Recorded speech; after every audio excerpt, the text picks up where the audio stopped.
Ya kamata na ɓoye sirrikansa musamman marasa kyau. Wato watakila a idanki ne suke marasa kyau.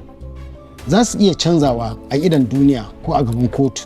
Zan iya faɗar komai kenan? Warai da gaske. In dai da gaske ne komai za ki iya faɗa. Na saurari wata waya da Yasmin take yi. A wannan lokaci an tambaye ta ya sake ki? Ta ba da amsar cewar bai sake ni ba. Amma zan hura masa wuta ya sake ni mama. Wannan ya tabbatar min da cewa ita da mahaifiyarta suke magana akan wannan saki. A wayarsa na kama shi suna chatin na banza har da turo hotunan tsiraici. Bayan nan ƙawata ta taɓa zuwa shagon Khadija Fansi ta gan shi ya ɗauke ta a mota sun fita. Lokacin da sha'anin Khadija ya ta'azzara, mahaifiyata ta yi min magana na sanar da Yasmin abin da yake faru.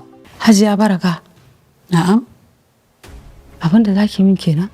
Na tabbata mamaki da fargaba da ta bayyana a fuskokinsu bayan ganin Hajiya Baraka.